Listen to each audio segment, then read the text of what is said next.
Bonsoir mes chers amis, bonjour, en fonction de là où vous vous trouvez. Je vous remercie de répondre présent à ce rendez-vous quotidien que nous nous sommes donnés pour apporter la réplique à l'imposture qui est orchestrée au Cameroun en vue d'arracher la souveraineté du peuple le 12 octobre prochain. Nous nous sommes engagés ici sur cette page à apporter la réplique chaque fois que le cabinet noir qui a pris en otage Paul Biya essayait de nous donner une thématique sur laquelle nous devions débattre et apporter les preuves qu'en réalité Paul Biya est aujourd'hui disqualifié pour prétendre conduire notre pays vers l'émergence en 2035. Donc ce jour, la pieuvre au service de l'imposture nous a proposé une thématique de discussion. On nous a présenté un Paul Biya qui nous dit que tout au long de son magistère à la tête de l'État, il s'est attelé à assurer aux Camerounais et aux Camerounaises la sécurité. Et qu'il tenait absolument à continuer cette entreprise-là jusqu'en 2032. Nous avons apporté une première réaction en disant que Paul Biya qui nous promet, le Paul Biya qui nous promet d'assurer le bien-être et la sécurité à nos filles, visiblement sa propre fille, Penda Biya, qui est née pendant qu'il était président et qui a grandi sous sa responsabilité, ne nous donne pas l'impression d'un enfant qui a grandi dans des conditions optimales de sécurité et de bien-être. Et donc, au vu de cela, nous pensons que Paul Biya est disqualifié pour nous promettre un quelconque bien-être pour nos enfants ou pour nos fils. Et ça nous donne l'occasion de débattre et de présenter à Paul Biya la situation réelle du pays dont il a la responsabilité. On a l'impression qu'il vit dans un autre pays, ou alors on lui donne seulement les images qui... Parce que c'est un président hors sol, un président qui ne fait pas le tour des quartiers, des villages au Cameroun. Il ne connaît le Cameroun qu'à travers les images glacées de la CRTV, ou du moins, j'ai l'impression qu'ils n'ont plus trop confiance à la CRTV. Ils ont créé leur propre chaîne de télévision au palais. Et ce sont ces PRC-TV, les images de PRC-TV condensent pour lui présenter. Nous pensons que le président Biya ne connaît pas le Cameroun, parce qu'il dit qu'il nous a apporté la sécurité, le bien-être à nos enfants, et il veut continuer à nous assurer le bien-être. Nous allons débattre sur la thématique du bien-être au Cameroun, du bien-être des Camerounais. Je vous ai dit que c'est quand Paul Biya doit sortir du palais que les services, que les municipalités s'arrangent pour balayer la route qu'il va emprunter jusqu'à Ansimalem. Mais nous invitons le candidat président à faire un tour au marché des Toudis. C'est pas très loin, c'est à 200 mètres de son lieu de résidence. Dans un marché où les Camerounais sont invités ou sont appelés à aller acheter ce qu'ils vont manger. Les poubelles jonchent les rues. Les commerçants installent leur comptoir au-dessus des poubelles. Nous sommes au marché des Toudis. On ne va pas encore dans l'arrière-pays.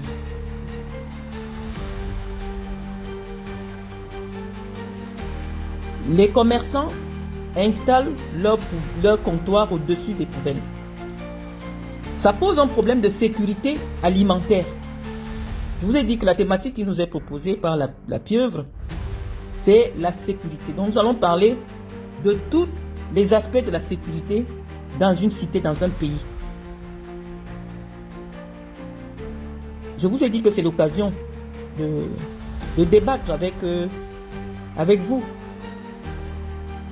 Donc ceux qui viennent nous distraire ici seront systématiquement bloqués. Je vous ai dit que ma page, c'est la dictature. Si vous n'avez pas le niveau d'intelligence que nous sollicitons pour participer à ce débat, abstenez-vous de commenter. Donc nous étions en train de dire que Paul Biya, la thématique sur laquelle il a bien voulu que nous débattions ce jour, parce que nous sommes désormais abonnés à sa page. Paul Biya est venu nous retrouver sur Facebook. Il faut qu'il sache que Facebook c'est le clash. Donc on va répondre à son clash. Il est venu nous clasher sur Facebook.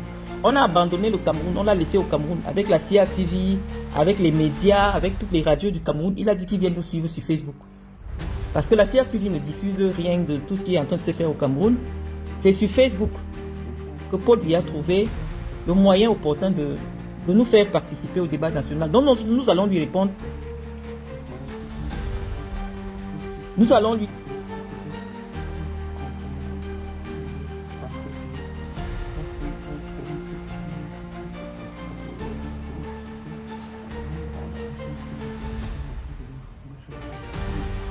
répondre sur Facebook. Nous allons lui répondre sur Facebook. Je ne vais pas lire vos commentaires, les amis, malheureusement. Donc j'étais en train de dire au président de la République, Paul Biya, qui nous promet la sécurité pour nos enfants en 2032, qu'à 200 mètres de la présidence de la République, il y avait un marché où les commerçants sont obligés de cohabiter avec des poubelles. Et que cela posait un problème de sécurité alimentaire, d'hygiène, et donc de sécurité alimentaire. Nous pensions que Paul Biya devait se préoccuper de faire en sorte que les enfants dans nos écoles puissent fréquenter étant assis sur des tables bancs. D'autant plus que dans certains villages, les salles de classe ne sont pas cimentées. Donc vous envoyez votre enfant à l'école, même à Yaoundé, les écoles publiques. Lorsque les enfants sortent de l'école, des écoles, on a l'impression qu'ils étaient travaillés dans, je sais pas, dans une carrière. Vous prenez le soin de laver votre enfant le matin, mais quand il rentre de l'école, parce que l'insalubrité qui règne dans les écoles participe à la propagation des maladies en milieu scolaire.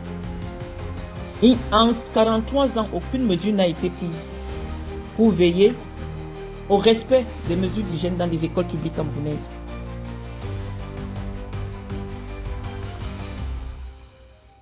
Et donc, nous continuons à dire que le Paul Biya est disqualifié pour promettre en 2025 aux Camerounais une quelconque sécurité. Une sécurité sanitaire, une sécurité alimentaire. Nous étions en train d'évoquer le problème des drogues. On sait qu'à Yaoundé aujourd'hui, c'est la plateforme pour le deal des drogues dures. La preuve en est que sa propre fille, parce que nous évoquons ici sa propre fille, Brenda Biya, parce que c'est une personnalité publique qui est intervenue dans le débat public. Elle a une page où des centaines de milliers de jeunes Camerounais partent s'abreuver de ce qui peut constituer l'essentiel de son éducation. Je vous avais dit que pendant longtemps, quand le président Biya faisait encore de la politique, il a toujours fait en sorte que sa vie privée n'interfère pas avec sa vie publique. Ceux qui ont connu Franck Biya jeune n'ont jamais vu une seule ligne de la vie ou alors de Franck Biya sur les médias. Nous sommes, moi personnellement, gênés d'être obligés de prendre cet argument-là de sa vie privée, parce qu'elle n'est plus privée, elle est publique, pour l'interpeller sur les questions qui vont être celles que nous allons débattre tout au long de cette campagne, qui s'annonce intense. Vous voyez, le président est actif sur les réseaux sociaux, et dès qu'il sort quelque chose, on est obligé de venir s'asseoir pour commenter. Il a évoqué la thématique de la sécurité. Nous allons débattre, donner notre avis sur ce que nous pensons comme étant de l'insécurité au Cameroun. Et nous évoquons les différents pans d'insécurité au Cameroun. Nous disons que très tôt aujourd'hui, les enfants sont exposés à la drogue. Et certaines mauvaises langues nous font savoir que ce sont les barons du régime qui sont les dealers de cette drogue-là. Vous voyez quelqu'un, on vous dit qu'il est fonctionnaire, mais subitement, cette personne a des bars, des boîtes de nuit et tout. Les services de renseignement nous indiquent qu'en réalité, ces barons du régime sont de véritables dealers de drogue. Nous pourrions considérer cela comme de la délation. Mais lorsqu'on nous dit que la fille du président de la République, elle-même, pas on nous dit, elle-même nous dit ça fait près de 10 ans qu'elle se drogue. On se demande par quels moyens, connaissant le niveau de sécurité qu'on peut rencontrer autour de la famille du président de la République, comment Brenda a pu avoir accès à la drogue. Si Brenda, qui est hyper protégée, peut avoir accès à la drogue étant mineure, Elle vous a exposé le problème sur les réseaux sociaux. Nous n'inventons rien. Brenda Biya, c'est la fille que Paul Biya a eue pendant qu'il était président de la République. Elle est née au Palais de l'Unité. Donc, suppose qu'elle est née dans des conditions optimales pour avoir premièrement une bonne éducation, pour être protégée, pour jouir de toutes les conditions du bien-être que son père promet à la jeunesse camerounaise en 2025. Et donc, nous allons être obligés de nous interroger sur le fait que si Brenda a pu avoir accès à la drogue, comment nos enfants dans les lycées, dans les collèges feront pour être protégés de cette invasion des dealers de notre genre? Parce que malheureusement, ce sont les pontes du régime qui sont des grands dealers ou alors qui font des joint ventures avec les grands dealers de drogue au Cameroun. Comment vous pouvez vous imaginer que la drogue puisse entrer au palais de l'unité? Par quel moyen la drogue peut entrer au palais de l'unité? Et Paul Biya nous garantit quelle sécurité pour nos enfants. Si la lutte contre la drogue n'a pas encore été menée ou alors réussie au Cameroun. En 43 ans, quelles sont les mesures fortes qu'il a prises pour empêcher ou alors pour accompagner les enfants qui sont déjà toxicomanes? Il n'y a aucun centre au Cameroun qui puisse prendre en charge les enfants qui sont en train d'être, en fait, qui veulent sortir de sa toxicomanie. La preuve en est que sa propre fille Brenda a été obligée d'être accueillie dans un centre à l'étranger, un centre de cure à l'étranger. Au Cameroun, l'État camerounais, il n'existe pas un centre pour accueillir les jeunes adolescents dans leur parcours de désintoxication. On aurait pensé que le président Biya, qui est lui-même victime puisqu'il est parent d'un enfant toxicomane, allait faire de la lutte contre la drogue une priorité et de mettre les moyens pour construire un centre de désintoxication. Nous n'avons pas cela au Cameroun et nous ne pensons pas que si on lui donne encore 7 ans, c'est en 7 ans qu'il aura l'occasion de faire quoi que ce soit. Je sais qu'il n'a même pas eu l'idée. Bon, pour lui, Paul Biya a toujours versé dans la facilité. S'il n'y a pas des meilleurs hôpitaux au Cameroun à la dimension de soigner des personnalités de son rang, bah c'est très facile. Il prend l'avion, il vient faire 6 mois en France, il part en Suisse. C'est plus facile pour lui. Paul Biya a toujours été dans la facilité. Or, les Camerounais avaient besoin d'avoir un homme qui pense l'avenir du Cameroun, qui répond, qui apporte des solutions concrètes aux besoins des Camerounais. Paul Biya n'a jamais été cet homme. Paul Biya n'a jamais été celui qui planifie. Paul Biya a toujours été dans l'improvisation. Mais nous disons qu'en 2025, il n'y a plus de place pour l'improvisation. Donc nous sommes en train de débattre sur la première thématique que Paul Biya nous propose, à savoir la sécurité de nos fils et de nos filles. Dans un contexte où il y a un petit enfant de 6 ans qui a été froidement assassiné. Le petit Matisse, nous n'avons pas entendu Paul Biya. À l'époque, je vous disais que dans un pays où le président, ou alors du moins se soucie des citoyens, les parents du petit Matisse pouvaient être reçus par le président de la République. Mais en même temps, on a compris qu'il ne voit plus personne. Donc ce n'est pas les parents du petit Matisse qu'il allait recevoir. Parce que c'est incompréhensible qu'en 2025 au Cameroun, une personne qui a déjà été épinglée pour des affaires de crime aille faire 1 an en prison et se retrouve dehors pour assassiner un jeune de 6 ans, un enfant de 6 ans, dans sa propre maison. N'eût été la mobilisation des Camerounais, on ne sait pas si ce monsieur allait aller en prison. Les Camerounais ont le sentiment qu'ils sont abandonnés à eux-mêmes. Qu'à tout moment, qu'il faille mettre de la pression aux autorités pour faire avancer des choses.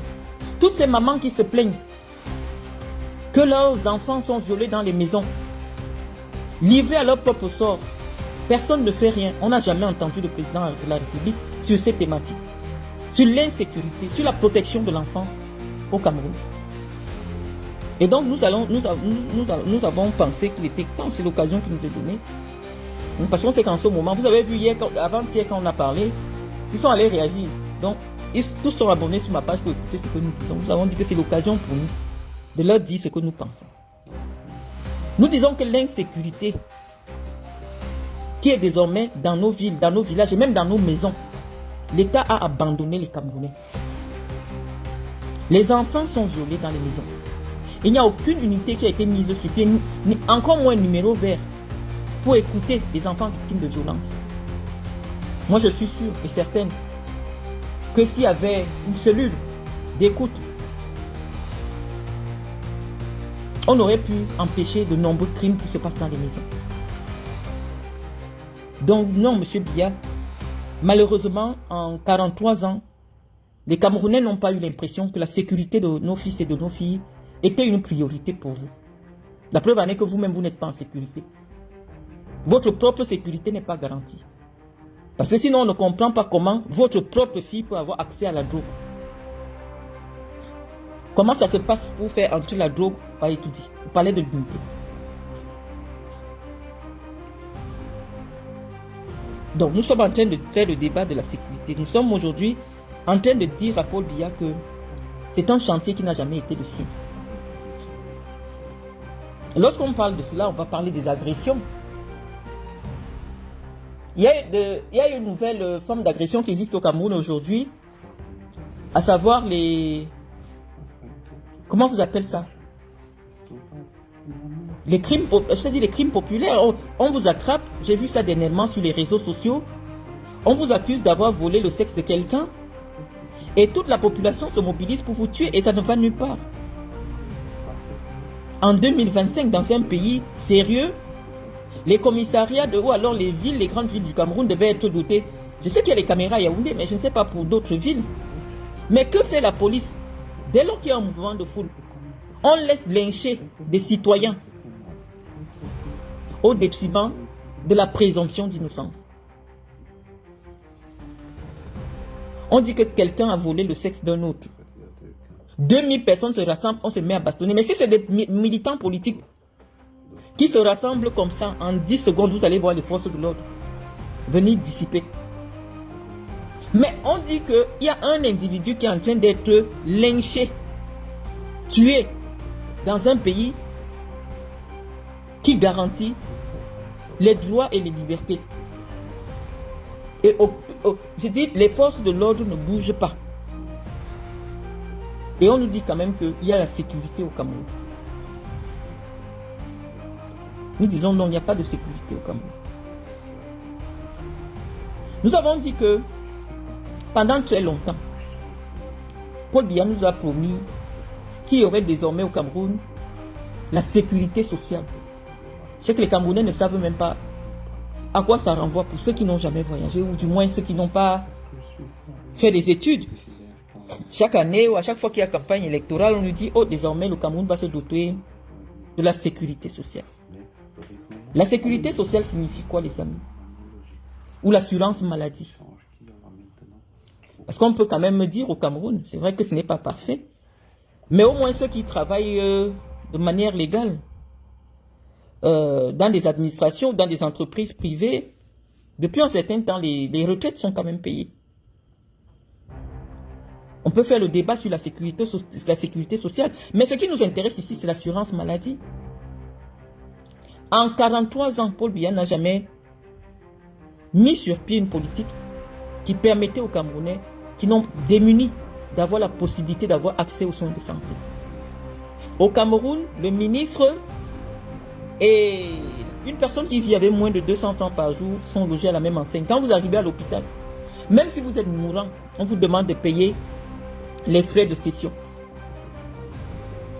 Aucune disposition n'a été mise en place pour aider les Camerounais les plus fragiles. On ne va pas dire que notre pays ne dispose pas des ressources. On n'a qu'à voir ce que le Cameroun a dépensé pour organiser la CAN. Nous pensons qu'il est temps au Cameroun que notre pays se dote des instruments de solidarité. Un fonds national de solidarité pour aider les plus démunis parmi nous de pouvoir avoir accès aux soins de santé. Ce n'est pas les moyens qui manquent. Paul Biya ne nous dit rien sur cette question précise. Nous pensons que nous ne pouvons pas vivre ensemble dans la sécurité s'il n'y a pas la solidarité. Parce que malheureusement, puisque je vous ai dit, L'insécurité est grandissante, pourquoi? Dans les grandes villes. Parce qu'en plein cœur des grandes villes, on trouve des Camerounais qui vivent dans des taudis, qui n'arrivent pas à avoir 500 francs par jour. Le fossé entre les pauvres et les riches est chaque jour plus grand. Ceux qui sont riches ne font que s'enrichir un peu plus. On ne sait pas où ils prennent l'argent. Ils s'accaparent toutes les richesses du pays. Pendant que ceux qui sont pauvres ne parviennent même pas à manger par jour, 2 repas par jour, même un repas. Je connais certaines familles.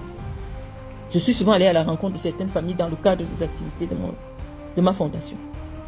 Des gens qui sont obligés de sauter. En fait, ils sautent les jours pour être certains de faire une semaine. Ils font ce n'est pas tous les jours qu'ils mangent. Ça existe à Yaoundé. La grande précarité des citoyens camerounais. Il n'y a aucun mécanisme de solidarité pour permettre aux enfants des plus démunis d'avoir accès non seulement aux soins de santé, mais à l'école. Non. Et donc malheureusement, à cause de ces inégalités sociales, l'insécurité est obligée de monter. Parce que ceux-là, les enfants-là, qui naissent qui grandissent sans éducation, qui grandissent sans moyens de subsistance, seront obligés d'agresser pour survivre. C'est ce qui explique la grande criminalité dans nos villes. On ne peut pas cohabiter avec la misère.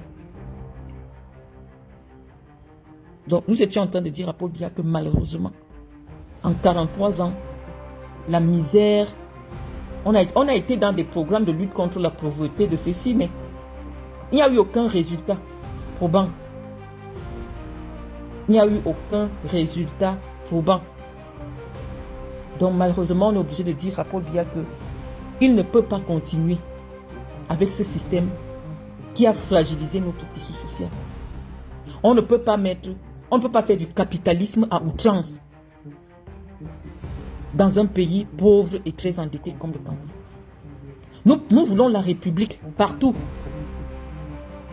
La République doit être présente partout. Même l'école publique qui devait être gratuite et obligatoire. Vous arrivez dans une école publique, on vous dit de payer. L'État a abandonné. L'État n'intervient plus. La République n'intervient plus. Certains lycées publics, vous avez l'impression que c'est des collèges privés. Il faut acheter la place. La lutte contre la corruption, parce que tout cela fait partie de la sécurité. Paul Biya avait dit que la lutte contre la corruption est le socle de son engagement. Il a créé une opération. Opération Épervier. Qui s'est avérée comme une opération d'épuration politique. Sinon, on ne comprendrait pas pourquoi certains fonctionnaires milliardaires qui sont autour de lui existent. Ces gens ont pris l'argent. Tous ces gens-là, il faut les citer. Et parce que ces gens ont tellement amassé de l'argent, en 2025, on se sent en insécurité parce que ce sont eux qui vont financer ces milices qui vont déstabiliser le pays, au moins pendant les 10 prochaines années après le départ de Paul Biya. On vit dans une insécurité financière. Hier, on a évoqué le cas des gens qui se promènent avec 40-50 millions sur eux. C'est du jamais vu et du jamais entendu nulle part dans le monde. Que quelqu'un peut se promener avec un sac. Quelles sont les dispositions que l'État prend pour garantir les transactions financières? Vous voyez des gens qui se promènent dans la ville avec un sac où il y a 40 millions. On ferme les yeux parce qu'il n'y a pas de données dans le cadre du RDPC. On dit non. Dans des pays sérieux, dans un pays normal, on n'a pas le droit d'avoir une certaine somme en espèces.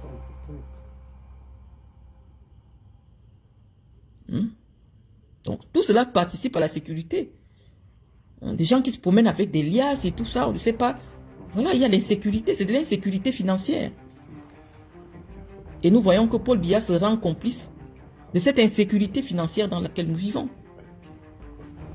Donc nous disons à Paul Biya qu'il n'est pas qualifié pour mener le chantier de la sécurisation du Cameroun. Il a montré en 43 ans qu'il est incapable de nous faire vivre dans la sécurité. Donc on vient de parler de la sécurité monétaire. On ne va pas faire de très grands développements On parle le peuple qui permet à tous les Camerounais de pouvoir comprendre rapidement. Ils nous ont évoqué la thématique de la sécurité. Nous allons être dans la sécurité. Paul Biya aujourd'hui ne garantit pas aux enfants des paysans de pouvoir devenir des gens, en fait, de pouvoir occuper. Comment vous expliquer ça? Parce que l'idée aujourd'hui, c'est de s'exprimer de manière simple. On dit que Paul Biya, le système que Paul Biya a installé, qui fait en sorte que c'est l'élite qui se reproduit. Les enfants d'eux, ce sont eux qui... Quand il y a le concours de l'ENAM, quand vous lisez le concours, vous avez l'impression que c'est un remaniement ministériel. On a dit ces choses-là au cours de ces 2 années. Mais au Cameroun, le Cameroun ne garantit plus un avenir pour la jeunesse. Il faut créer, c'est-à-dire que l'État ne met... Il n'y a plus de bourse pour aider les enfants brillants des familles défavorisées de pouvoir continuer des études supérieures. L'État a abandonné ce pan-là. Quand Paul Biya arrivait en 82, l'État du Cameroun donnait des bourses aux étudiants camerounais. Les bourses ont disparu, mais on nous dit qu'il est le candidat des jeunes. Il n'y a aucune disposition légale. Tant sur le plan, je ne sais pas, par exemple qu'on dise que quand vous avez moins de 25 ans, vous ne payez pas les impôts, vous ne payez, je ne sais pas, il n'y a aucune disposition qui protège les jeunes de moins de 35 ans. Quelle est la disposition légale qui existe au Cameroun qui fait en sorte que lorsque vous avez 35 ans, par exemple, si on paye le taxi à 1000 francs, quelqu'un qui a moins de 35 ans payerait 500. Dans tous les pays du monde, lorsqu'on donne des prix, par exemple des transports publics, ou alors on s'arrange toujours qu'il y ait une protection des jeunes. On s'arrange pour que les jeunes, parce qu'ils n'ont pas encore beaucoup de moyens, ou alors du moins, voilà, qu'il y ait des dispositions pour protéger les jeunes. Qu'est-ce qui existe au Cameroun? Quand vous êtes jeune, vous dites, ah, je suis jeune, et l'État a permis que, tant que je n'ai pas encore 35 ans, si le taxi c'est 200, moi je vais payer 100 francs. Puisque c'est l'État qui fixe les prix du taxi, des transports publics. Est-ce qu'il y a des dispositions au Cameroun qui existent dans ce sens? Non. Il n'y a aucune disposition. Parce que Paul Biya dit qu'il a garanti votre bien-être. J'ai regardé les hôpitaux, j'ai vu les poubelles qu'il y a partout. Allez un peu filmer, parce que j'avais vu, vous avez commencé une opération de publicité des poubelles du Cameroun. Allez un peu, parce que je ne sais pas par quoi Paul Biya entend le bien-être. On dit sans eau, sans courant, on se dit on est en Afrique. C'est la sorcellerie, a besoin du noir. Mais je veux comprendre, le bien-être que Paul Biya vous a apporté en 43 ans, c'est quoi? C'est ça que moi je veux bien. Maintenant, je vais lire vos commentaires. Parce que je sais que les soutiens du président Biya sont déjà sur ma page pour venir m'insulter. Ne m'insultez pas. Ayons des débats. Celui qui vient pour insulter, je vais simplement bloquer, malheureusement. Paul Biya dit qu'il vous a apporté, à vous les jeunes, le bien-être. Moi, j'ai été à l'université de Soa avec Somba Auguste, qui est parti dire que Paul Biya est le candidat des jeunes. Pour qu'on ait de la place, moi j'ai fait la première année. En première année, on était à l'amphi 500. Donc ça dit qu'il y avait à peine 500 places. Nous étions 2500 en première année. Et pour avoir la chance d'être assise pendant un cours, je devais me lever à 4 h du matin pour aller réserver ma place. À 4 h du matin.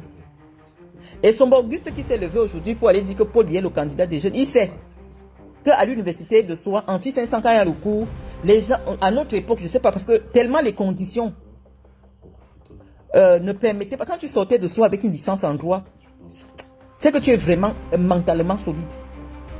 Parce que rien que les conditions d'accueil te fatiguaient. Moi, j'ai vu des étudiants prendre des cours étant accrochés au-dessus des arbres. Parce qu'il n'y a pas de place dans l'amphi. Et Somba Auguste était à l'université avec moi, il a vu. Il n'y avait même pas de bibliothèque, il n'y avait rien. On a été à l'école comme ça, on s'est débrouillé comme ça, on est sorti des universités. Moi, je veux savoir, quelle est la disposition légale au Cameroun qui favorise la jeunesse? On a dit en matière de protection de l'enfance, non, il n'y a rien.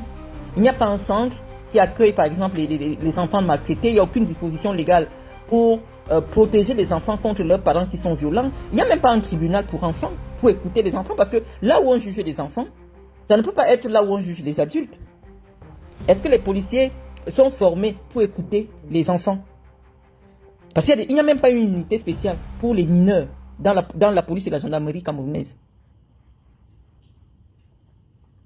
On parle de la jeunesse, on reste encore au niveau de la jeunesse. Parce que quand quelqu'un se lève, il vous dit qu'en 43 ans, lui, il a été là pour garantir le bien-être de la jeunesse camerounaise. Je veux donc savoir, parce qu'on regarde sur tous les plans. Au Cameroun, aujourd'hui, un enfant naît. Bon, on peut quand même lui... Non, même en 81, il n'était pas encore président, puisqu'on peut dire que la loi du 26 janvier 81 qui permettait... Lui, il n'était même pas encore président. Donc, je veux savoir, quelle est la disposition légale? Quelle est la loi? Qu'est-ce que Paul Biya a fait pour protéger l'enfance au Cameroun?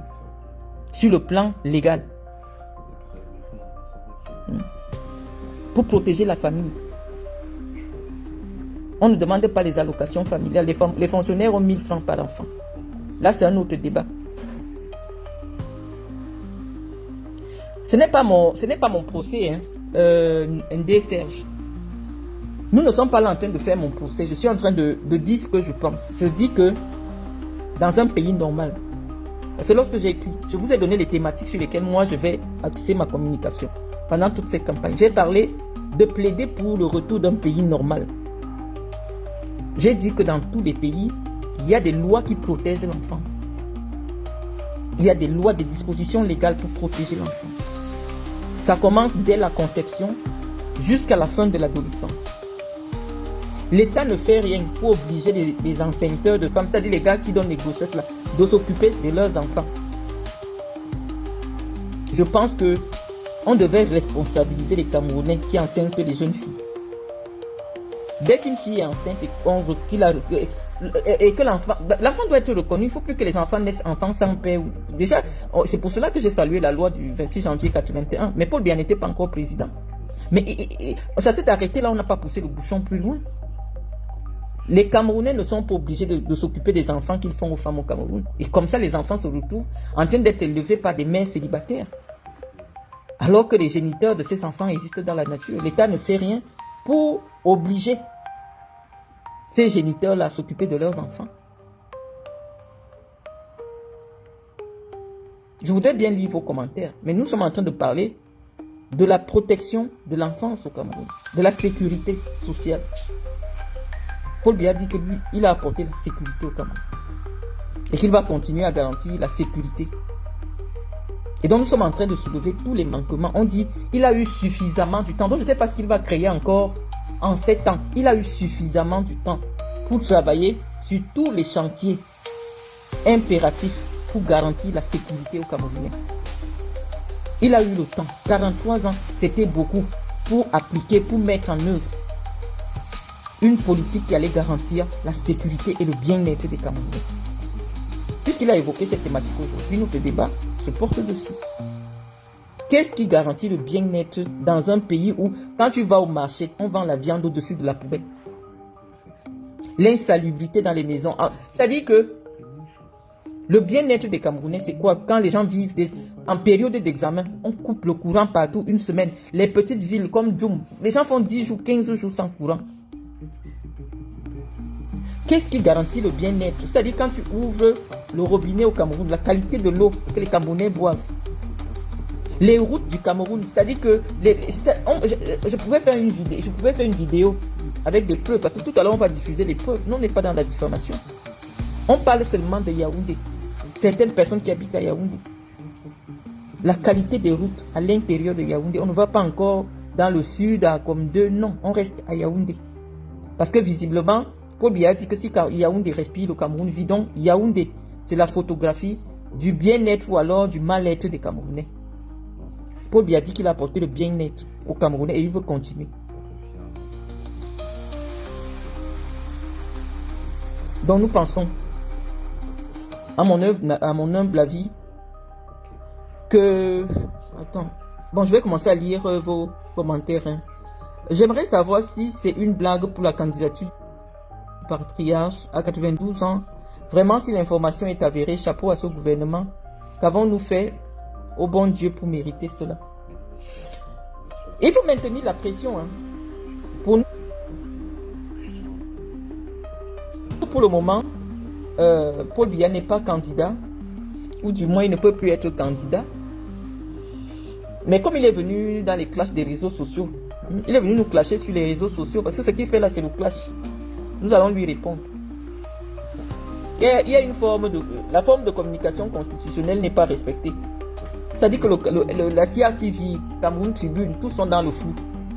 Vous avez vu aujourd'hui, on me dit que le président a reçu le nonce apostolique. J'ai fait un petit commentaire, je vous ai dit, parce que j'ai travaillé pendant 17 ans à la CRTV. C'est le professeur Bendozé qui avait institué une cellule spéciale en charge de la communication du couple présidentiel. C'est-à-dire que quand le président reçoit quelqu'un, ou alors quand il y a une audience, cette cellule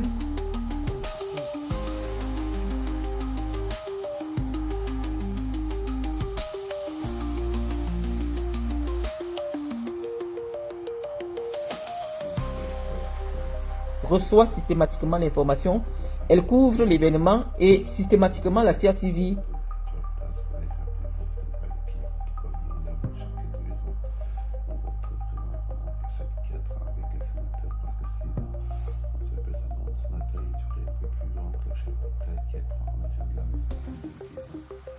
diffuse l'information. Comme nous avons dit que le président ne reçoit plus, on allait faire un truc rapide là, comme vous avez vu là. Mais la CRTV n'a pas diffusé. Vous avez vu CRTV Web. Il n'y a pas eu une seule image de cette information-là. Vous pouvez faire le tour de la page de CRTV Web. Moi, je n'ai pas vu. Ceux qui ont regardé les journaux, je n'ai pas vu cette information qui était diffusée. Et nous pensons que si la cellule spéciale de communication du président de la République n'a pas été informée, si la CRTV, qui est le média d'État, n'a pas été informé, nous avons dit que c'est un fake. C'est un faux. Ce sont des images remixées qu'on a diffusées à l'attention du public parce que nous disons que ce sont les médias financés avec l'argent des Camerounais qui doivent nous dire est-ce que le président est en capacité. Nous disons que non, le président n'est pas en capacité, quel que soit ce qu'on peut nous montrer maintenant. Comment il peut recevoir le nonce apostolique mais il n'arrive pas à recevoir son premier ministre? Est-ce que ça a un sens? Il a peur de quoi? Nous voulons voir une rencontre entre les deux hommes, le premier ministre et le premier ministre ou alors les ministres, pour leur dire que voilà, vous avez bien travaillé pendant 7 ans, mais nous allons repartir en campagne, les Camerounais vous remercient. On veut voir une telle image. Paul Biya fuit ses ministres, il est seulement derrière les Blancs, parce que lui il souffre d'un complexe d'infériorité. Il peut recevoir le Blanc, qui est un nonce apostolique, mais son propre premier ministre, il n'arrive pas à le recevoir. Est-ce que ça a un sens? Soit il ne reçoit personne, on confirme, soit il reçoit des gens, mais la priorité, c'est recevoir celui qui est au contact des Camerounais tous les jours. C'est le premier ministre chef du gouvernement. Ça fait combien de mois John Boutté n'a pas vu Paul Biya? Est-ce que ça a un sens? Le nonce apostolique dans une république laïque, ça nous sert à quoi?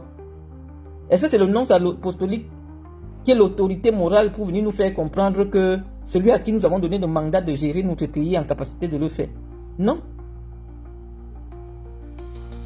Nous sommes une république laïque. Nous sommes une république laïque, nous ne sommes pas une république catholique. Nous pensons que c'est les représentants de la République qui doivent nous garantir que Paul Biya est toujours en vie. Il pouvait recevoir le président de l'Assemblée nationale, il pouvait recevoir le président du Sénat. Parce que ce sont eux qui l'ont accompagné pendant le mandat qui est déjà fini. On ne le voit pas, il fuit les gens avec qui il travaille. Il reçoit seulement le patron des prêtres. Pour quelle raison?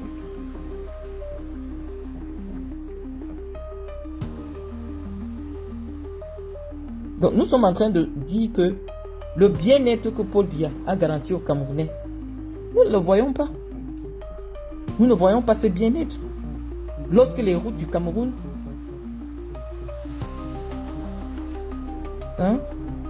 sont devenues aujourd'hui, je ne sais pas.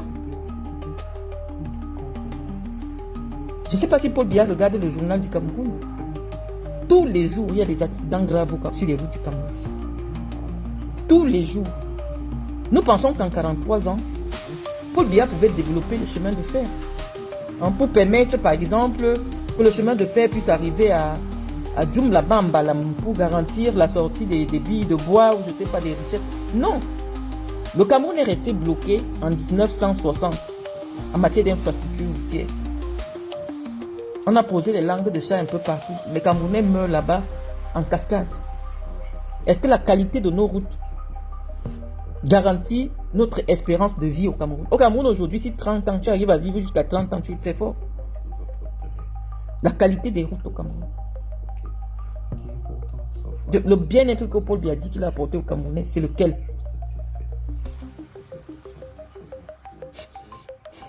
Je vais vous lire et contribuer au débat. Je vais vous lire. C'est bien de faire des monologues, mais je suis en train de lire vos contributions. Paul Biya dit qu'il a apporté le bien-être. Il va continuer à apporter le bien-être. On débat sur le bien-être. Quand quelqu'un a Yaoundé, l'air qu'il respire, c'est l'odeur des poubelles. Il fait chaud tellement parce qu'il y a une déforestation sauvage. C'est-à-dire qu'on a enlevé, je veux dire, toute la flore. Il n'y a pas la protection de l'environnement.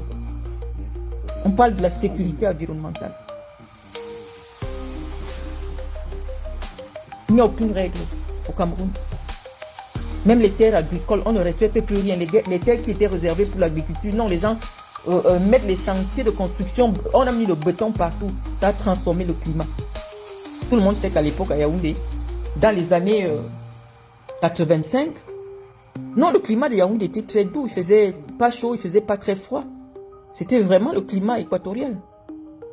Mais avec la déforestation sauvage, les gens qui ont volé l'argent du pays construisent n'importe comment. On ne cherche même pas à savoir qui a pris l'argent ou pour lancer le chantier. Ils ont détruit toute la forêt autour de Yaoundé et d'autres grandes villes.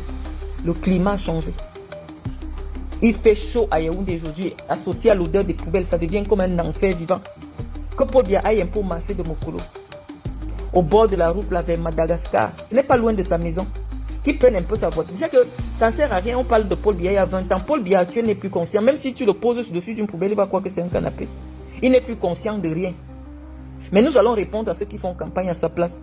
Quand vous partez à Madagascar, là, juste Madagascar, Mokolo et tout ça, est-ce que vous pensez que c'est digne d'un quartier qui est collé à la présidence de la République? Le bien-être que Paul Biya a apporté au Camerounais, c'est lequel? Bientôt, il va faire les lives. Il sera obligé. Hein. Il va être bien obligé de faire les lives. Hein. Je veux lire. Attends, il me dit... Marlène Mvoutou, j'attends la réponse à ma question, s'il te plaît. Tu avais dit que si Biya se représente, tu allais appeler à voter Moïse Kamto. Moi, je ne l'ai jamais dit, hein, madame. Je ne l'ai jamais dit. Je vous ai dit, je ne suis pas dans le fanatisme.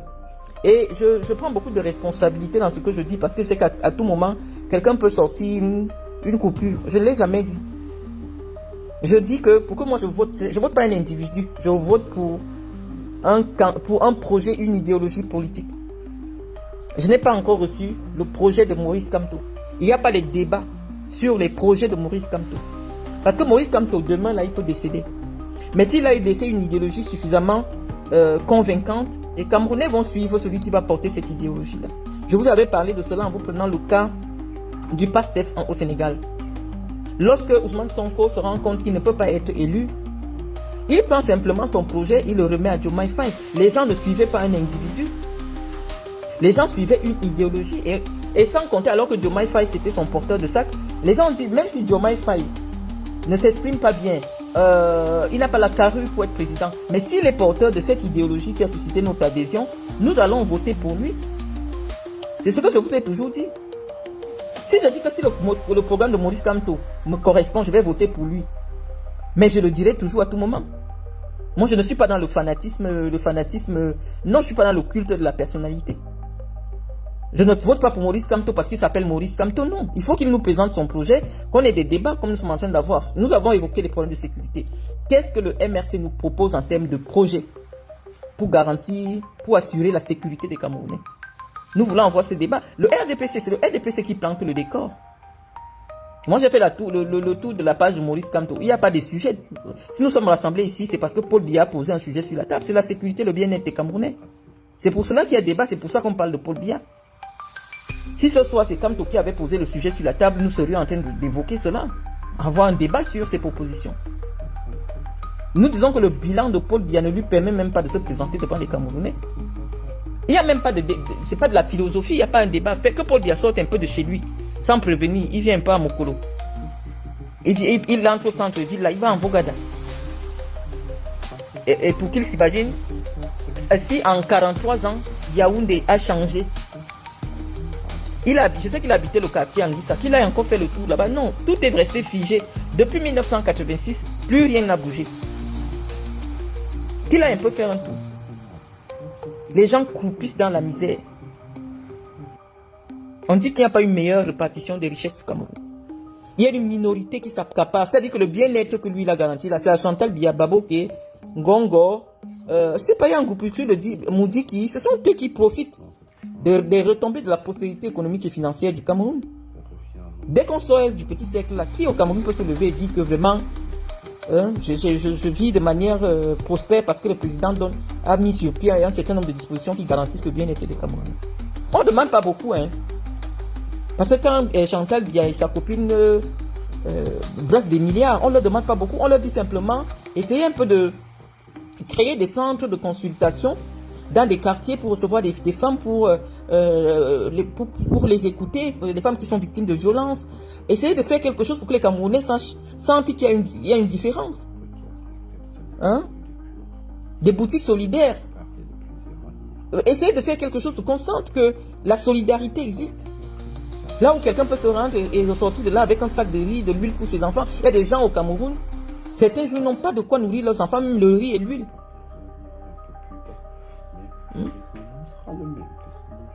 Moi, je vois dans des pays où la solidarité est au cœur de l'action politique, des mairies qui ont des centres d'action sociale. Quand c'est vraiment calé, que tu as besoin de 10 000, on te dit, la mairie peut te faire un prêt de 10 000, tu viens rendre plus tard. Est-ce qu'il y a ça au Cameroun? Le centre d'action sociale, là où on peut te donner 500. Il y a des gens au Cameroun parfois pour 500. Ils sont entre la vie et la mort. Quelles sont les dispositions que Biya et sa femme qui veulent continuer à diriger le pays? Elle a dit qu'elle fait dans l'humanitaire. Qu'est-ce qu'elle fait de manière concrète dans la vie des gens? Quand vous voyez les gens au Cameroun croupis dans la misère,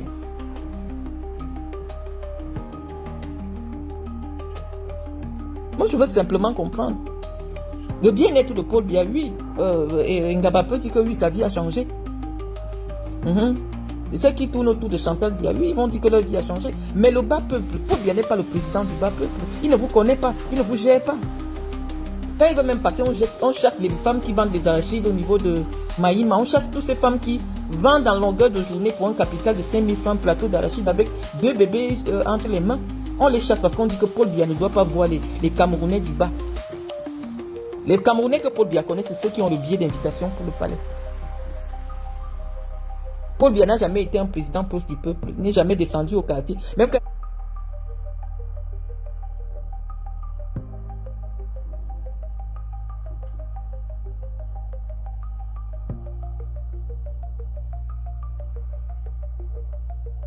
un chantier, il ne cherche pas à savoir. Ça a été toujours un homme aérien. Il n'a jamais été un homme qui suit les dossiers. Il y a des routes au Cameroun sur le papier et dans les dossiers de la présidence de la République qui sont bitumés. Et l'argent même a déjà été payé aux prestataires. Mais les routes ne sont pas goudronnées. Parce que tout le monde sait que Paul Biya, c'est un président qui ne vérifie rien. C'est pour cela que les grands vautours là peuvent mourir pour que ce monsieur reste au pouvoir. Parce que c'est le seul président du monde qui ne suit pas les chantiers. Vous avez vu en Côte d'Ivoire.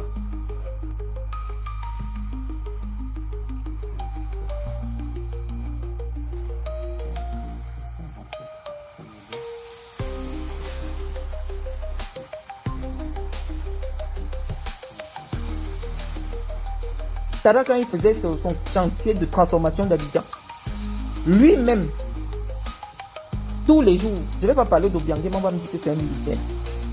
Mais Obiangema a transformé la vie des Équato-Guinéens. Quand vous montrez la Guinée équatoriale, les villes de la Guinée équatoriale, vous vous demandez, est-ce que c'est l'Afrique centrale? Non. Le même argent du pétrole que nous avons eu, c'est le même argent que la Guinée équatoriale a eu.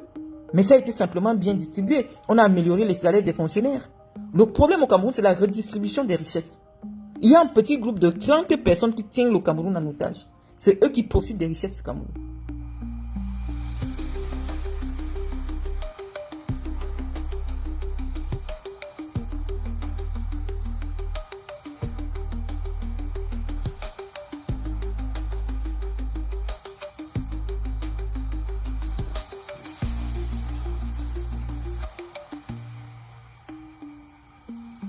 Les Camerounais du bas, même les miettes, on ne laisse pas tomber. Au Cameroun, l'unité de mesure du vol, c'est le milliard. En toute impunité, ce sont eux-là qui se battent. Parce que s'ils vivaient dans les mêmes conditions que vous, ça fait longtemps que Paul Biya ne serait plus au pouvoir. Paul Biya ne surveille rien, c'est pour ça qu'il plaît non seulement aux puissances étrangères, parce que c'est le seul où on fait entrer des médicaments pour venir tester sur les enfants du Cameroun. Combien d'enfants ont été paralysés au Cameroun parce qu'on faisait entrer un médicament contre le palu pour venir tester sur les enfants camerounais. Ça a laissé des milliers d'enfants camerounais boiteux. Parce que dans des autres pays, on interdisait ce médicament-là. Il y a des médicaments qu'on vend comme ça, en toute impunité, des pharmacies clandestines, en toute impunité, qui vendent des médicaments dont la traçabilité n'est pas garantie. Il n'y a qu'au Cameroun qu'on voit ça. Je ne lis pas, Pacha, je ne lis pas. C'est après que je vais... C'est après que je vais lire les commentaires. Reine mère alternance bis. Allez faire la communication de Maurice Kamto ailleurs. Ayez du respect pour ce grand homme politique. Ma voix n'est pas celle qui compte pour que Kamto arrive au pouvoir. Je ne pense même pas que mon soutien lui garantisse une quelconque... Non, ne venez pas dévoyer nos communications. J'ai dit que je vais voter Kamto. Je vais me mettre où pour le voter? Ça sert à quoi? Kamto n'est pas encore candidat. Vous êtes très énervant. C'est-à-dire vous poussez les gens à vous détester pour rien. Est-ce que c'est important si moi je vote Kamto ou pas par rapport à ce que nous sommes en train de dire maintenant?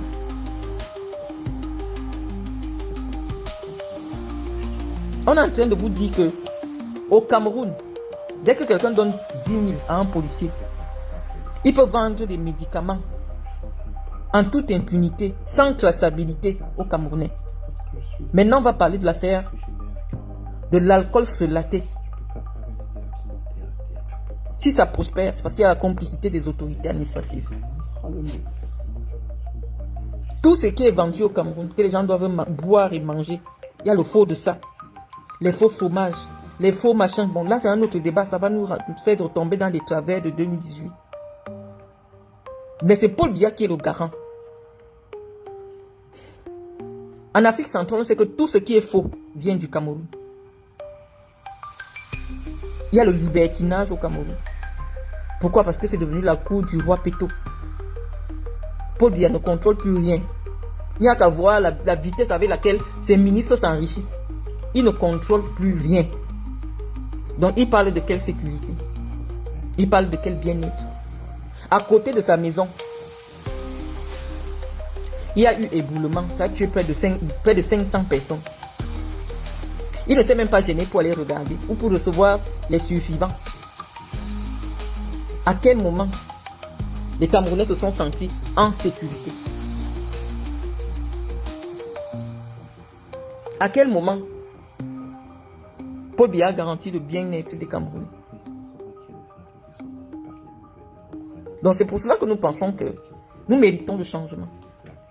Avec plus de 40 ans de crise économique, on a vécu, on nous dit que les chiffres démontrent que la croissance revient au Cameroun. Mais les Camerounais ne bénéficient pas de cette croissance-là. On se dit, mais la croissance-là, on a souffert ensemble. Mais quand les choses commencent à aller bien, il y a un petit groupe qui change de voiture 4x4 à 200 millions, qui vit bien, et le reste du peuple est dans la misère.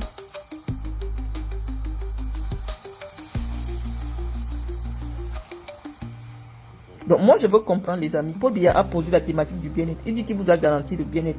Vous qui voulez aller voter pour lui le 12 octobre, dites-nous, qui ressent que la SNH au Cameroun vend le pétrole du Cameroun?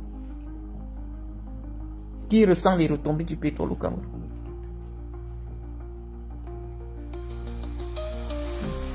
Moi je veux bien vous dire, hein. On dit que ce n'est plus une histoire.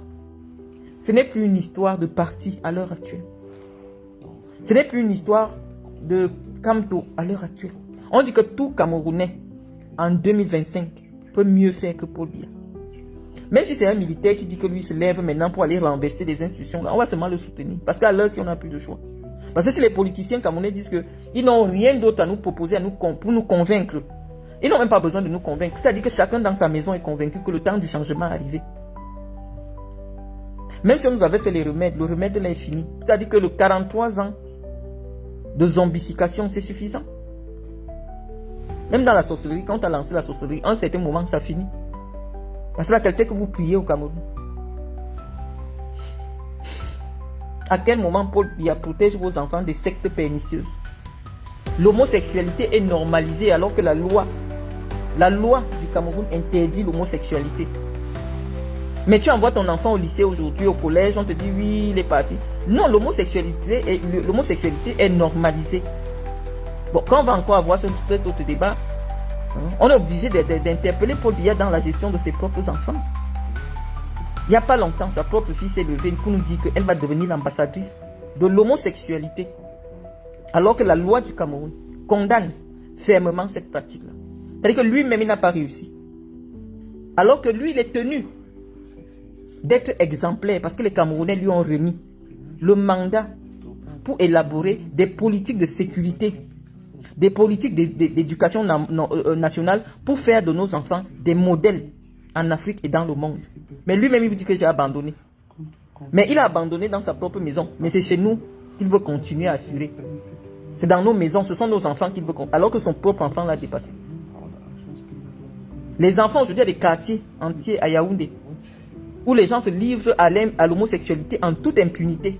Je pense à Titi Garage. À quel moment l'autorité administrative se lève pour aller fermer ces bars qui sont connus comme étant les temples de promotion de cette activité-là? Parce qu'il y a déjà une complicité en haut lieu. On tolère déjà en haut lieu ces pratiques sataniques qui sont en train d'envahir nos collèges, nos enfants. Nos enfants sont abonnés à ces pages-là pour voir comment tel embrasse une fille, les garçons. C'est déjà... Non, Paul Biya n'est plus le garant de la moralisation de la vie publique au Cameroun. Il ne l'incarne pas, ni dans sa vie privée, ni dans sa vie publique. Il va nous parler de quoi? Tu vas dire que tu vas lutter contre la délinquance juvénile alors que ton propre enfant est un délinquant. L'exemplarité, c'est pour ça que la vie privée d'un homme public est souhaitée, est passée au vitriol. C'est pour ça que ces gens qui sollicitent, le mandat du peuple font attention à tous les aspects de leur vie. En 2025, c'est un Paul Biya qui arrive, alors qu'on sait que sa propre fille est homosexuelle, que sa propre fille c'est une droguée. Ce n'est plus le même candidat. Ce n'est plus le candidat de la rigueur. Ce n'est plus le candidat de la moralisation de la vie publique. On voit la corruption à ciel ouvert. Non, Paul Biya n'a plus la stature qu'il a eue pendant longtemps dans l'opinion. C'est un Paul Biya dont on sait aujourd'hui qu'il a failli, tant sur le plan public que sur le plan privé. Donc il n'a plus rien à dire au Camerounais, qu'il aille seulement se reposer. Si quelqu'un n'a pas le temps pour lui-même, tu vas avoir le temps pour qui? Donc on dit que cette candidature n'a pas de sens. Ça n'a pas de sens. Nulle part dans le monde. Lorsqu'on découvre qu'un homme... Vous avez vu François Fillon ici en France.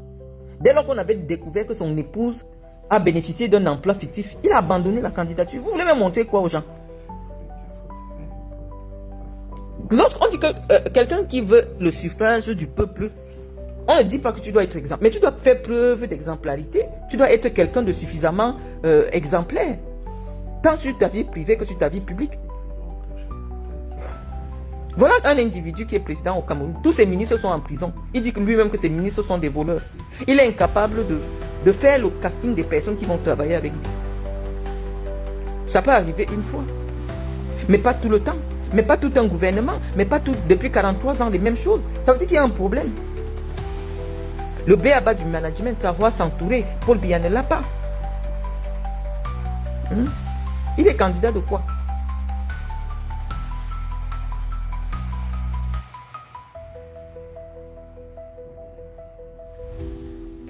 Je ne déforme pas les commentaires des gens. Je dis, lorsque je fais mon direct, ne venez pas m'imposer l'axe. Allez faire les vôtres. J'avais dit que je vais voter Kamto. Mais tu coupes à la partie où je dis que si j'ai connaissance de son programme. Moi, je ne suis pas militant du MRC. Donc, je ne suis pas militant du MRC. Je te dis toujours que je suis militant du RDPC. Moi, je suis membre du RDPC. Vous m'avez déjà vu avec ma tenue. J'ai assisté au meeting. J'ai mobilisé la jeunesse chez moi pour voter Paul Biya. J'ai été de la campagne j'ai fait la campagne de Paul Biya en 2018. Je suis militant du RDPC. Mais je dis que je ne peux pas voter pour Maurice Kamto alors que je ne connais pas son programme politique. Je n'ai jamais eu accès à son programme politique. Je ne peux, c'est pas le moment. Il n'est pas candidat encore, Maurice Kamto. Vous aimez trop qu'on parle de vous partout. Laissez les gens développer sur ce qui les concerne. Moi, je parle de Paul Biya, c'est le candidat de mon parti. Allez faire votre débat. Moi, je dis que le candidat de mon parti n'est pas digne de porter l'idéologie de mon parti.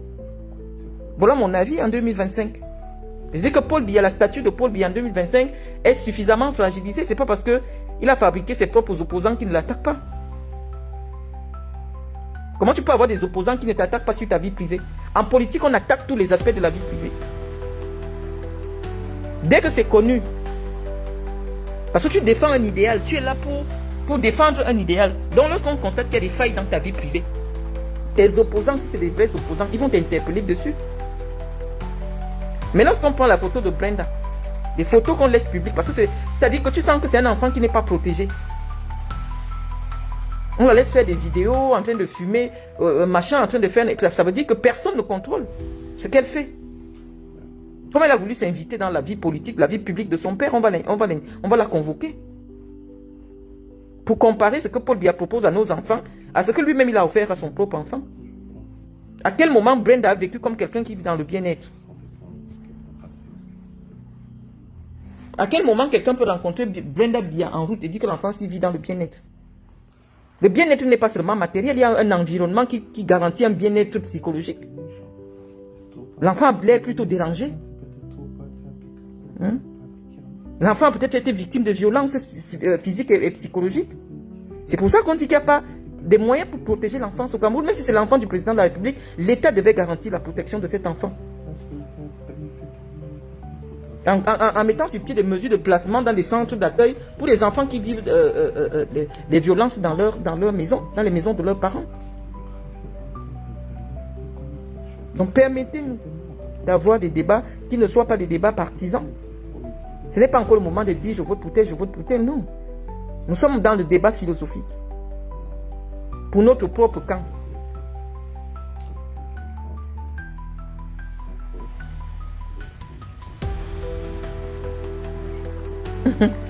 Maman, le béninois qui a fait notre mère de la 12.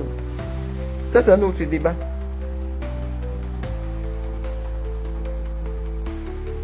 Nous sommes en train de dire que Paul Biya est disqualifié, mes amis. On ne peut pas avoir à la tête de notre pays une famille présidentielle qui n'est pas exemplaire. Est-ce que vous n'avez pas honte quand on place Paul Biya, sa femme et ses enfants? On dit que c'est la famille présidentielle du Cameroun. Ça ne vous fait pas honte? La première dame du Cameroun est beaucoup plus comme... Il y a une femme là, Anna Nicole Smith. Je crois qu'elle s'est beaucoup inspirée. C'était une jeune actrice des films pour adultes qui a épousé un vieux de 50 ans, de 40 ans, son aîné. Allez chercher l'histoire de Anna Nicole Smith. Parce que la première dame du Cameroun fait des coiffures comme elle. Elle était aussi grande de taille comme ça. Mais qu'est-ce que le vieillard a fait à la fin? Il a déshérité, la femme là, elle n'était pas au courant. C'est quand le vieux meurt qu'il se rend compte que la femme se rend compte qu'elle n'était pas dans le testament du monsieur. Et que le monsieur avait déjà divorcé d'elle depuis longtemps. Et donc peut-être ça donne des idées à des gens qui veulent continuer à s'agripper au pouvoir d'une manière ou d'une autre. Vous aurez votre changement. Je vous ai dit que à l'heure actuelle, n'importe quel Camerounais peut être à la tête de l'État et faire mieux que Paul Biya. N'importe quel Camerounais. N'importe quel Camerounais peut faire mieux que Paul Biya. Je ne voudrais pas polariser le débat et dire si ce n'est pas Paul Biya, c'est Kamto. Non, c'est réduire le champ de notre réflexion.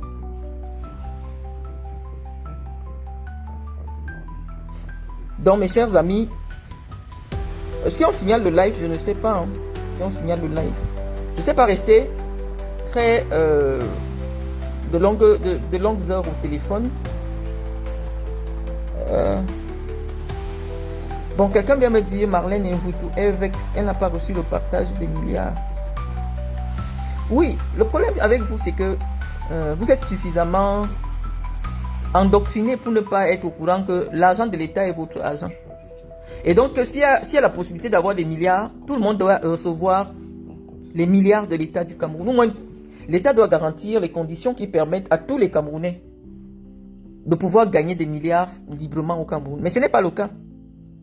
Si vous n'avez pas les relations au Cameroun, même un simple papier qui vous autorise à faire une activité commerciale, c'est compliqué. Le partage des richesses est une promesse républicaine. S'il y a les milliards à partager, tout Camerounais doit recevoir les milliards. Et donc si vous ne recevez pas ces milliards, vous devez être en brousse. C'est des choses qui sont au-dessus de votre portée intellectuelle. On dit que ce qui appartient à la République appartient à tous.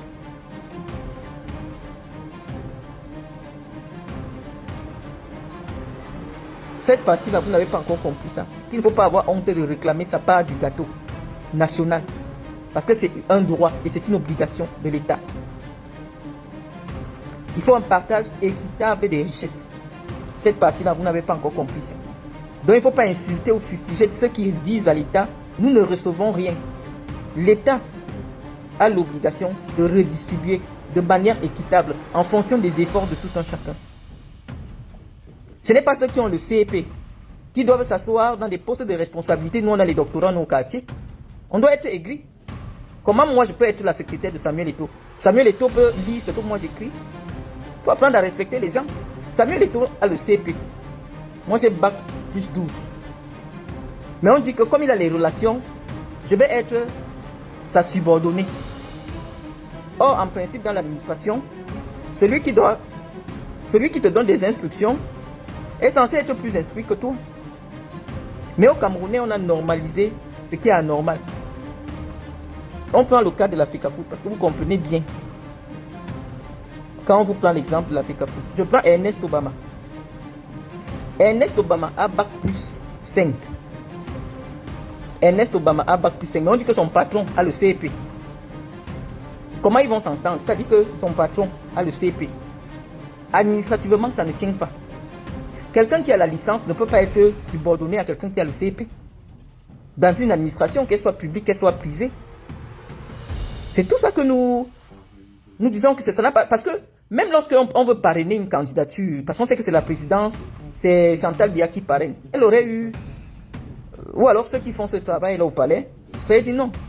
Le monsieur, si... c'est vrai qu'on parle de football là-bas, mais on parle d'administration. Tu ne peux pas avoir des collaborateurs plus instruits que toi. Ça ne va pas marcher. Ils ne vont pas t'écouter. Il y aura des démissions en cascade et c'est ce qui se passe. Parce que les gens qui ne sont pas allés à l'école sont très frustrés. Bornés, vous ne pouvez pas vous entendre sur la gestion des dossiers. Quand vous travaillez avec un patron qui est moins instruit que vous, il va être simplement complexé et vous nuit. Ce n'est pas pour rien qu'on a dit que votre patron doit avoir un niveau de connaissance un peu plus au-dessus de vous. Attends, Ernest Obama est l'assistant de quelqu'un qui a le CEP, comment, alors qu'il a le bac plus 5. Ça ne va pas marcher.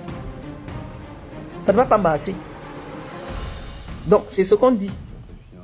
Il y a un certain nombre d'irrégularités au Cameroun qui font aujourd'hui que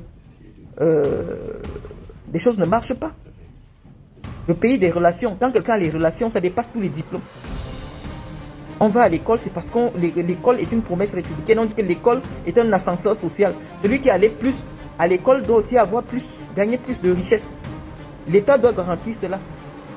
Tu ne peux pas passer toute ta vie à acquérir une science et tu arrives quelque part, on te dit que non, c'est celui qui n'a même pas le niveau d'un élève qui peut s'asseoir dans la classe que tu enseignes. C'est lui qui va être ton patron. Ça n'a pas de sens. Et ça, vous cautionnez parce que vous êtes endoctriné à la médiocrité. Moi, par exemple, sur un débat en marketing, Eto'o, est-ce qu'il peut comprendre ce que je dis quand je parle du marketing sportif? Il va comprendre quoi dans ce dossier-là? On va seulement se prendre la tête. Parce qu'il ne comprend pas, il ne comprendra pas ce que je dis. Mais il est là-bas pourquoi? Parce qu'il a les relations. Et on dit que ce n'est pas bien. Donc quand vous prenez... Et c'est comme ça dans toute l'administration camerounaise depuis 43 ans, depuis que Biya est là. Il y a le népotisme.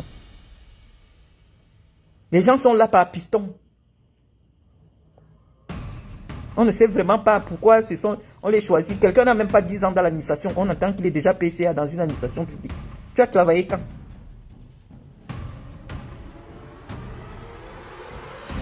Je ne sais pas pourquoi. Qui répond là? Marlène, tous mes commentaires te perturbent. Pourquoi il y a des centaines de commentaires? Je dis, je ne veux pas le nom de Maurice Kamto sur ma page. Je ne sais pas pourquoi ça vous dérange l'autre. Je réponds parce que quand je jette l'œil, c'est vous qui vous agitez sur ma page. Je vous ai dit, ne prenez pas ma page comme caisse de résonance du MRC. Je fais les débats en fonction de l'actualité. Tes commentaires ne me perturbent pas. Si ça me perturbe, je vais même te bloquer de ma page. Je ne viens pas te faire voir sur ma page.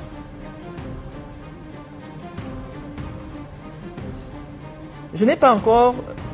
je n'ai pas de commentaires à faire sur les mouvements de l'armée, dans l'armée. Je disais que nous allons commenter les projets politiques de Paul Biya.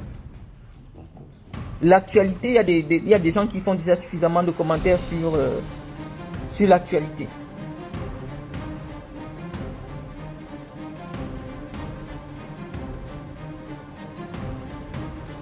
Donc les amis, je vous remercie d'avoir assisté à cette séance. On ne va pas s'éterniser au risque de nous perdre, de nous égarer. Je vous souhaite une bonne soirée et puis à très bientôt. Merci. Bonsoir chers amis. Tout à l'heure nous avons été interrompus parce que j'ai reçu un coup de fil. J'étais dans l'obligation d'arrêter notre direct. Comme je vous ai promis, je sais même pas. Bonsoir mes chers amis. Bonjour, en fonction de là où vous vous trouvez. J'ai décidé de vous laisser un message vocal puisque l'engagement que nous avons pris ici sur cette page, c'était de permettre à tous nos concitoyens camerounais d'avoir accès à nos différentes communications. Hier, j'ai partagé une courte réflexion écrite qui a été très bien reçue de votre part. Malheureusement, tous nos followers ne peuvent pas lire ou alors ne peuvent pas comprendre ce que nous avons dit par écrit. Et donc nous avons fait le choix. C'est la raison pour laquelle l'écran est noir, pour faciliter la lecture des commentaires à ceux qui nous regardent. J'ai voulu venir vous laisser de manière orale ou de manière beaucoup plus expliquer ce que j'ai dit dans mon message. Je vous remercie d'être là. Nous allons faire une analyse approfondie des récentes, de l'actualité récente, l'actualité politique récente. Faire une évaluation, donner notre avis. Parce que nous nous sommes engagés dans une démarche citoyenne de participer, même si nous sommes, nous les Camerounais de la diaspora, nous ne sommes pas au Cameroun. Nous allons contribuer, nous allons participer au débat.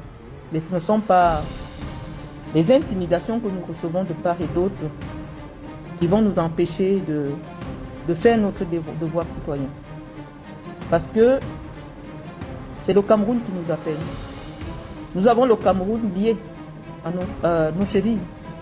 Quel que soit là où nous sommes, nos cordons ombilicaux sont enterrés dans ce pays-là. Et donc nous pensons que tant que nous jouissons de nos droits civiques et que nous avons nos cartes d'électeurs, nous avons le droit de dire ce que nous pensons de la gestion des affaires de notre cité.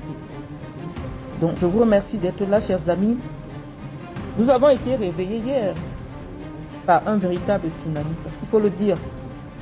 L'annonce de la candidature de Paul Biya à l'élection présidentielle d'octobre prochain est arrivée, nous est parvenue comme une bombe.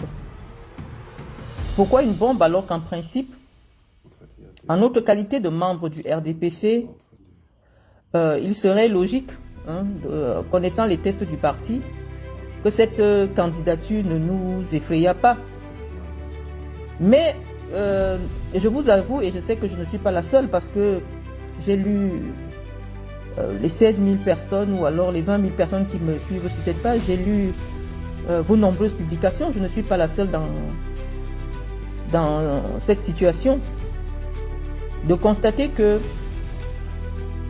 ceux qui dirigent le Cameroun actuellement ont décidé de pousser le bouchon vraiment très loin, de narguer les Camerounais, de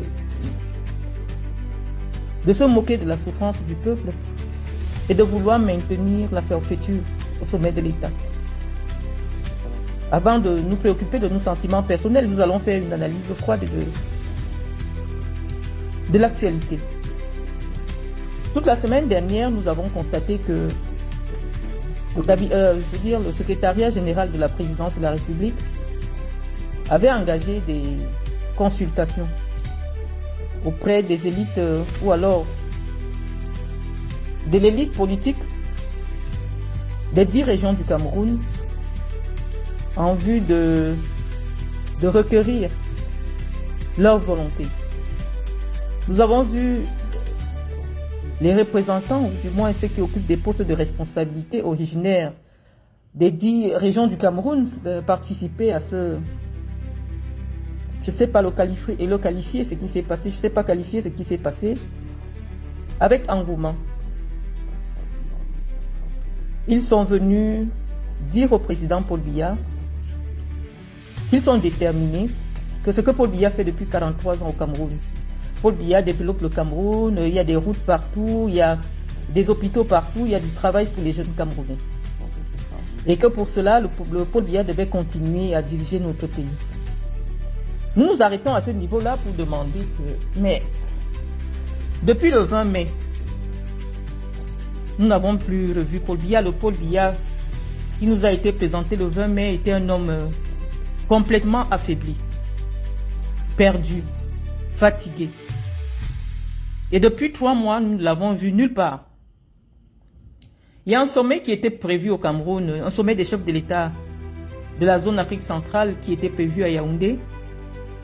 Compte tenu de l'état de santé de M. Biya, ce sommet, ô combien déterminant pour l'avenir de notre sous-région, a été reporté à une date ultérieure.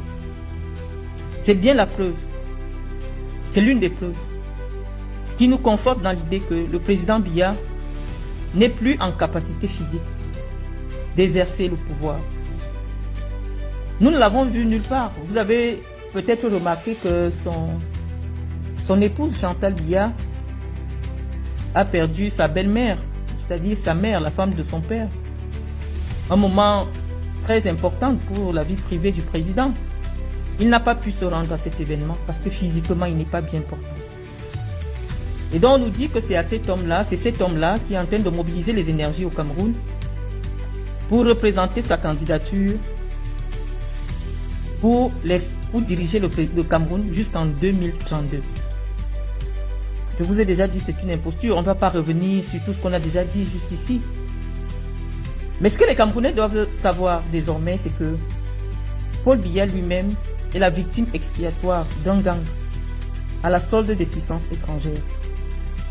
Ce gang est convaincu que Paul Biya doit leur servir de paravent pour continuer leur entreprise de pillage de nos richesses, pour faire main basse sur le Cameroun. Parce qu'en réalité, ces personnes savent qu'elles ne pourront pas, qu'elles ne peuvent pas se présenter devant l'opinion nationale et solliciter une candidature. Et donc oui, il faut perpétuer l'imposture. Mais ce qui est grave, c'est la nature ou alors le statut de ceux qui portent sur eux cette nouvelle candidature, parce que nous savons sur le plan politique que le responsable politique de la majorité présidentielle est le premier ministre chef du gouvernement. Nous ne l'avons entendu nulle part, nous ne le voyons pas, nous ne savons pas ce qu'il pense, John Gouté. On a comme l'impression qu'il y a 2 premiers ministres au Cameroun. Un qui a ses bureaux à étudier, un autre qui est au palais. Comment vous appelez ce palais-là? John Gouté.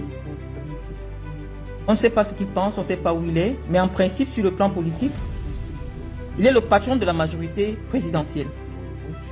Nous voyons visiblement qu'il est écarté. Par ailleurs, le parti, le RDPC, nous pensons que dès lors que Paul Biya a déclaré officiellement sa candidature, il revient aux responsables politiques, aux responsables du RDPC, de prendre le relais. Le ministre d'État, secrétaire général de la présidence de la République, j'ai beaucoup de respect pour sa personne. J'apprécie même son caractère, j'apprécie son dynamisme, mais je pense que il aurait été beaucoup plus intelligent de sa part de se retirer un peu, parce que l'impression qu'il donne à l'opinion, c'est qu'en réalité, c'est lui qui est candidat à cette élection. Nous ne retrouvons pas la marque de l'homme Biya nous qui suivons, qui avons lu, qui connaissons la marque particulière du président de la République, son tact, son élégance politique, nous ne la retrouvons pas dans tout ce folklore qui se fait au secrétariat général de la présidence de la République. Je dis toujours que quand Paul Biya était en possession de tous ses moyens, il aurait trouvé vraiment indécent de recevoir des personnalités politiques de son parti dans le palais de la République. Paul Biya a fait de la séparation des pouvoirs le pilier fondamental de son action politique. Il a fait du respect de nos institutions, le respect de nos institutions, son livre de chevet. Nous ne retrouvons pas, nous les biaïstes, nous ne retrouvons pas, je vais me répéter, la marque de l'homme du 6 novembre dans ce qui se fait au Cameroun actuellement. Je revenais sur cette...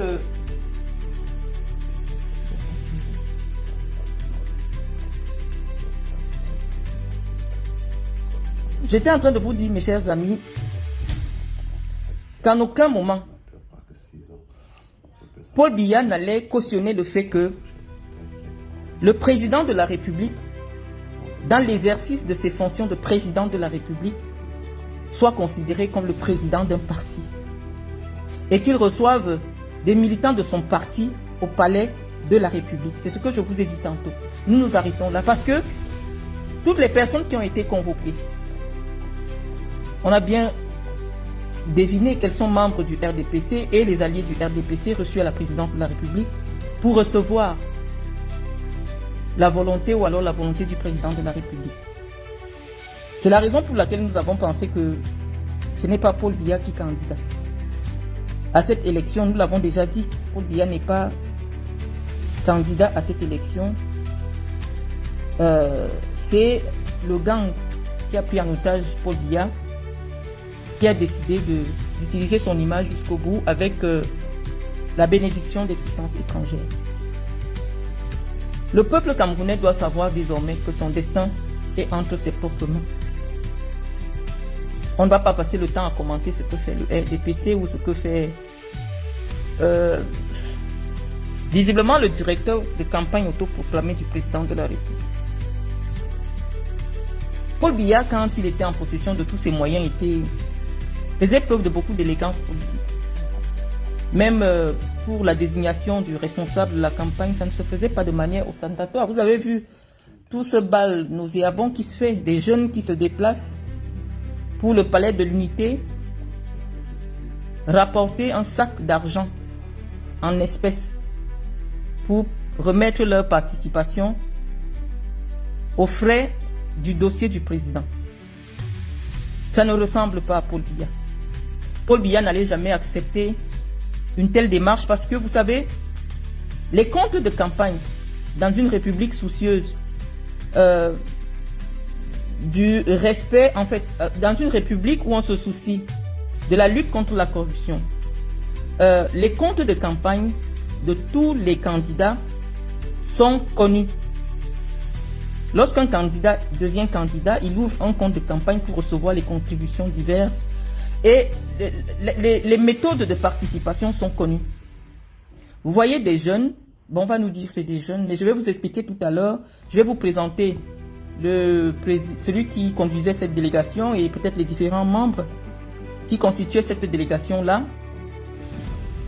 Le président de la République, Paul Biya, n'aurait jamais accepté une telle exhibition malsaine.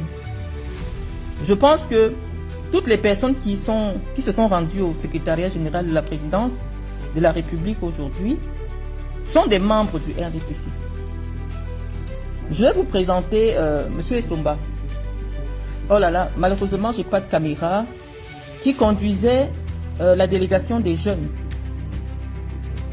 À moins que je ne me trompe, nous avons été camarades à l'université de Soie, je ne me trompe pas, il a mon numéro, j'ai le sien. Il est un cadre il était cadre au premier ministère. Il est le président national de l'OJRDPC. C'est-à-dire celui qui a conduit la délégation aujourd'hui celui qui a conduit la délégation du RDPC. Je ne lis pas vos commentaires, les amis. Donc ça ne sert à rien de venir vous insulter. Je disais que nous avons été camarades à l'université de Yaoundé 2. Monsieur Somba, c'est le président national de l'OJRDPC. Et donc je pense que en tant que président national de l'OJRDPC, il est parfaitement au courant du moyen par lequel le RDPC reçoit les contributions en ce qui concerne le financement de la candidature de son candidat. Et donc nous trouvons toute cette exhibition malsaine, qu'on trouve cela pour prétexte pour nous faire comprendre qu'en réalité, c'est bien la preuve que Paul Biya est le candidat des jeunes. Voilà, Auguste Essomba. Non, il n'a pas 55 ans. Parce que quand j'étais en deuxième année, bon, c'est vrai que ça n'explique rien. Il était le représentant des étudiants. J'étais en deuxième année, il était en troisième année. Donc je ne pense pas qu'il... Je sais pas s'il ne peut pas avoir 55 ans. Il ne peut pas avoir 55 ans. Auguste Essomba. Nous avons fait la faculté de droit ensemble. Donc je ne pense pas qu'il ait 55 ans. Donc je pense que c'est une exhibition malsaine qui vient encore, s'il fallait une preuve de plus, nous démontrer qu'en réalité, Paul Biya n'est pas au courant de tout ce qu'il se fait, de tout ce qui se fait en ce moment en son nom.